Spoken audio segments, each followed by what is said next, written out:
خداوند کے زندہ اور پاک کلام میں سے سلاطین کی دوسری کتاب اس کا 24واں باب۔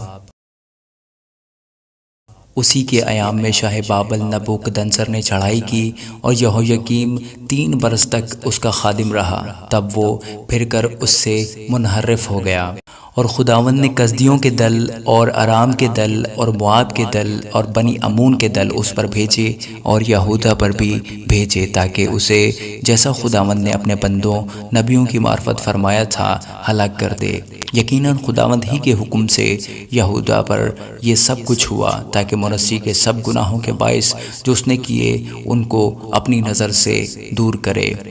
اور ان سب بے گناہوں کے خون کے باعث بھی جسے منسی نے بہایا، کیونکہ اس نے یروشلم کو بے گناہوں کے خون سے بھر دیا تھا اور خداوند نے معاف کرنا نہ چاہا۔ اور یہویاکین کے باقی کام اور سب کچھ جو اس نے کیا، سو کیا وہ یہودا کے بادشاہوں کی تواریخ کی کتاب میں قلم بند نہیں؟ اور یہویاکیم اپنے باپ دادا کے ساتھ سو گیا، اور اس کا بیٹا یہویاکین اس کی جگہ بادشاہ ہوا۔ اور شاہ مصر پھر کبھی اپنے ملک سے باہر نہ گیا، کیونکہ شاہ بابل نے مصر کے نالے سے دریائے فرات تک سب کچھ جو شاہ مصر کا تھا لے لیا تھا۔ اور یہویاکین جب سلطنت کرنے لگا تو 18 برس کا تھا، اور یروشلم میں اس نے 3 مہینے سلطنت کی۔ اس کی ماں کا نام نحشتہ تھا، جو یروشلیمی الناتن کی بیٹی تھی، اور جو اس کے باپ نے کیا تھا اس کے مطابق اس نے بھی خداوند کی نظر میں بدی کی۔ اس وقت شاہ بابل نبوکدنصر کے خادموں نے یروشلم پر چڑھائی کی اور شہر کا محاصرہ کر لیا، اور شاہ بابل نبوکدنصر نے بھی جب اس کے خادموں نے اس شہر کا محاصرہ کر رکھا تھا وہاں آیا، تب شاہ یہودا یہویاکین اپنی ماں اور اپنے ملازموں اور سرداروں اور عہدیداروں سمیت نکل کر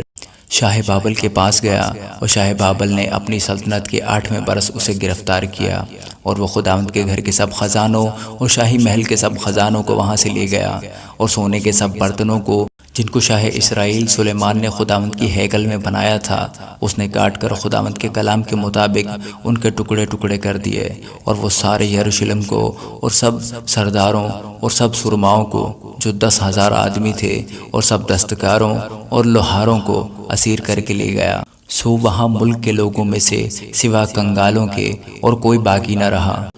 اور یہویاکین کو وہ بابل لے گیا، اور بادشاہ کی ماں اور بادشاہ کی بیویوں اور اس کے عہدیداروں اور ملک کے رئیسوں کو وہ اسیر کر کے یروشلم سے بابل کو لے گیا، اور سب طاقتور آدمیوں کو جو 7,000 تھے، اور دستکاروں اور لوہاروں کو جو 1,000 تھے، اور سب کے سب مضبوط اور جنگ کے لائق تھے، شاہ بابل اسیر کر کے بابل میں لے گیا۔ اور شاہ بابل نے اس کے باپ کے بھائی متنیہ کو اس کی جگہ بادشاہ بنایا، اور اس کا نام بدل کر صدقیہ رکھا۔ جب صدقیہ سلطنت کرنے لگا تو 21 برس کا تھا، اور اس نے 11 برس یروشلم میں سلطنت کی۔ اس کی ماں کا نام حموتل تھا،